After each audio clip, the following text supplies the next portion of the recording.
Everyone, welcome back on my channel Nutan online study. आज हम अपनी इस वीडियो में पढ़ रहे हैं मिड डे मील। ठीक है, मध्यांतर भोजन, उसके बारे में आज हम पढ़ेंगे। तो आज हम अपनी इस वीडियो में मिड डे मील का इंट्रोडक्शन जानेंगे कि मिड डे मील क्या होता है और उसे कुछ ऑब्जेक्टिव्स देखेंगे।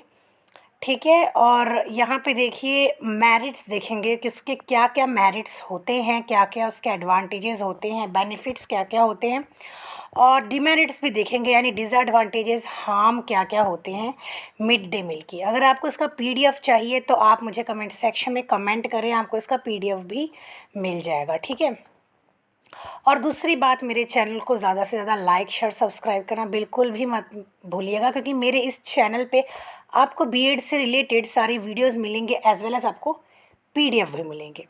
तो चलिए वीडियो शुरू करते हैं।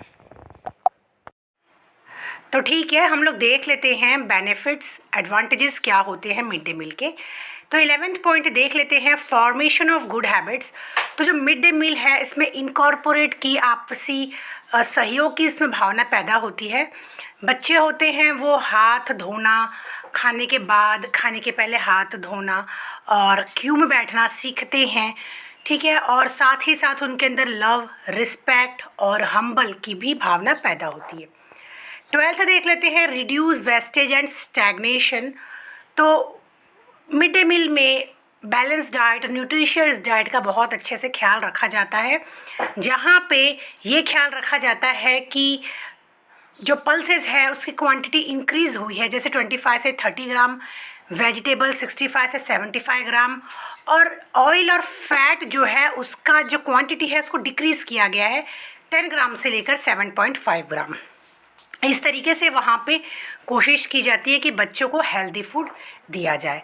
आगे देखते हैं 13 एनहांस अचीवमेंट लेवल। तो इससे क्या होता है कि जब बच्चों को फूड अवेलेबल किया जाता है उससे बच्चे के पर पॉजिटिव इन्फ्लुएंस होता है। स्पेशली जो बच्चे आते हैं, पुअर बच्चे स्कूल में जो आते हैं, जो कि ऑलमोस्ट एम्प्टी स्टमक आते हैं क्योंकि उनके जो पेरेंट्स होते हैं उनको काम पे जाना होता है, तो उस वजह से वो सुबह सुबह उनकी जो पेरेंट्स होते हैं वो उनको जो फूड नहीं प्रोवाइड कर पाते, इस वजह से वो क्या करते हैं कि खाली पेट ही आ जाते हैं। तो यहाँ पे जब उनको फूड मिलता है तो क्या होता है कि उनको एक तरीके से फूड स्कूल में ही मिल जाता है, और इस तरीके से क्या होता है कि वो अपने स्कूल में अच्छे तरीके से लर्निंग कर पाते हैं, फोकस कॉन्सेंट्रेट कर पाते हैं। 14 है सोशल जस्टिस। तो यहाँ पे history reveals that some selection of society remain, यानी कि कुछ सेक्शन ऑफ सोसाइटी, कुछ समाज के जो सेक्शंस हैं वो पिछड़े हुए हैं, क्योंकि ये लोग अपनी जो बेसिक नीड जो होती है वो पूरी नहीं कर पाते।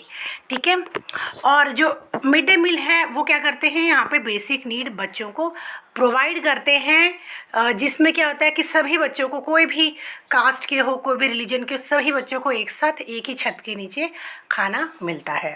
15th है प्रिवेंटिंग क्लासरूम हंगर। तो बच्चे लोग भी जो आते हैं स्कूल में, कोई बच्चे आते हैं वो भूखे पेट आते हैं, एम्प्टी स्टमक आते हैं, तो ऐसे में जब स्कूल में उनको खाना मिलता है तो क्या होता है, उनकी जो बच्चे होते हैं उनको खाना मिलता है तो उनका जो कंसंट्रेशन होता है काम में, लर्निंग में, वो हो पाता है। ठीक है, तो 16 है एनहांसिंग जेंडर इक्विटी। ठीक है, तो जो जेंडर गैप होता है वो, तो मिड डे मील से क्या होता है कि कई जो बच्चे होते हैं, उनके जो पेरेंट्स होते हैं, स्पेशली वो अपने बच्चों को स्कूल नहीं भेजते, स्पेशली गर्ल्स को, तो एक तरीके से बैरियर होता है, ठीक है ना, जेंडर के कारण।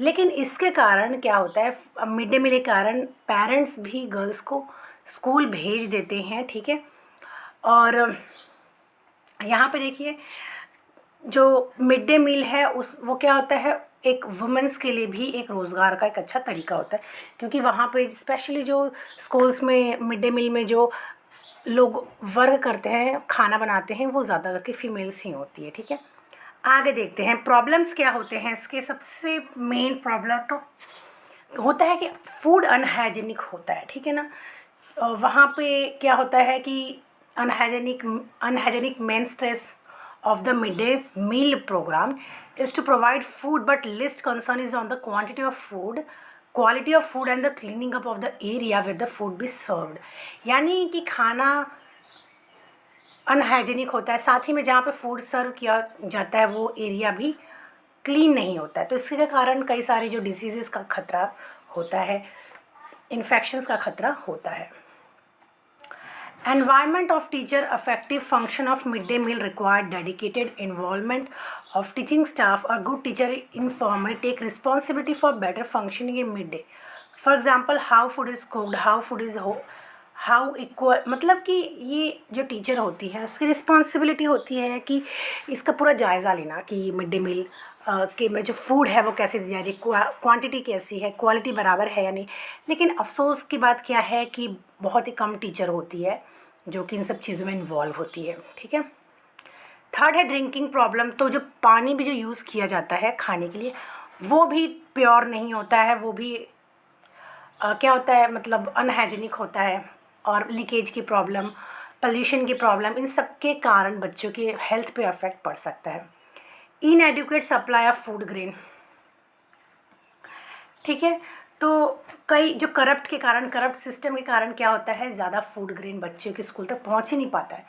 वो बीच ही में क्या होते हैं कि जो करप्ट जो सिस्टम है, जैसे कि जिनको चाहिए कि वो फूड प्रोवाइड करे, वो क्या करते हैं, फूड जो है पूरी तरीके से अच्छे क्वालिटी में स्कूल तक नहीं पहुंचाते।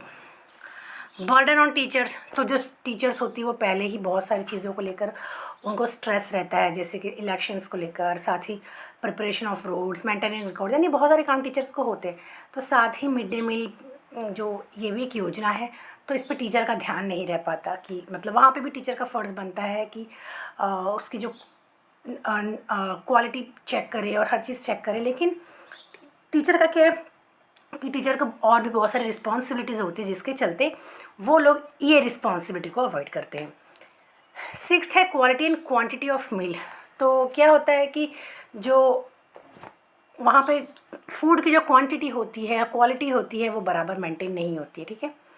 जैसे कि जो बच्चे के जो खाने हैं उसमें carbohydrates, proteins, micronutrients, vitamin E, folic acid, ये सब होना चाहिए, ठीक है। लेकिन जो मिड डे मील है वो केवल चावल, दाल और वीट यहीं तक लिमिट रहती है, उसके आगे बाकी सब चीज़ों को, बाकी सब न्यूट्रिएंट्स को अवॉइड ही किया जाता है। बच्चों को केवल चावल, दाल और रोटी से कहाँ तक बच्चों को न्यूट्रिशन मिल सकेगा, ठीक है। साथ ही क्वांटिटी भी बराबर जो है स्कूल तक नहीं पहुंच पाती है, ठीक है। करप्शन के कारण भी होता है कि इसमें भी यहाँ पे जो भ्रष्ट व्यवहार होता है उसके कारण भी क्या होता है कि जो ग्रेन है वो स्कूल तक नहीं पहुंच पाते अच्छी क्वालिटी में, अच्छी क्वांटिटी में। तो इन सब के कारण भी क्या होता है कि मिड डे मील एक जो स्कीम है उसको अच्छी तरीके से प्रोसेस होने में मुश्किल होती है, ठीक है। प्रॉब्लम ऑफ स्टोरेज, तो क्या है कि स्टोरेज की प्रॉब्लम भी होती है, क्योंकि जब जो ग्रेन्स हैं उसको स्कूल में रखने पड़ते हैं, तो रूम ऐसा चाहिए होता है जहाँ पे प्रॉपर टेम्परेचर हो, लाइट हो, लेकिन ये सब स्कूल में पॉसिबल नहीं हो पाते। लैक ऑफ गैस सिलेंडर, तो गैस सिलेंडर की प्रॉब्लम होती है, हर स्कूल तक गैस सिलेंडर पहुँचाने में प्रॉब्लम होती है। तो ट्रेडिशनल तरीके से खाना पकाया जाता है, जिसके कारण क्या होता है कि लोगों में प्रॉब्लम्स जैसे ब्रीथिंग प्रॉब्लम्स, रेस्पिरेटरी प्रॉब्लम्स, ये सब प्रॉब्लम्स हो जाती हैं, ठीक है। Fail to achieve goals of UEE, mid day meal school has failed to achieve the goal of universalisation of elementary education as prescribe by the UN millennium development goals, यानी कि जो यूनिवर्सलाइजेशन ऑफ एलिमेंट्री जो UE था उसका जितना भी goals, जितने भी रिकमेंडेशंस बताए गए थे उसकी अचीवमेंट में फ़ेल होता है, क्योंकि इसमें बहुत सारी जो कमियां हैं अनहाइजीनिक फूड की और अनट्रेंड कुक की, लैक ऑफ फंड्स की, ये सभी दिक्कतें क्या होती हैं कि मिड डे मील को जो है एक तरीके से जितनी भी अचीवमेंट्स जो सोच के ये शुरू किया गया था उतने अच्छे तरीके से ये मतलब प्रोसेस नहीं हो पा रही है, ठीक है। तो ये था हमारा video on the topic mid day meal, ठीक है। तो अगर आपको उसका PDF चाहिए तो आपको केवल मुझे कमेंट सेक्शन में कमेंट करना है। पार्ट 1 देखना है तो आप लिंक ज़रूर चेक कीजिएगा डिस्क्रिप्शन बॉक्स में। मिलते हैं नेक्स्ट वीडियो में। Till then bye and take care.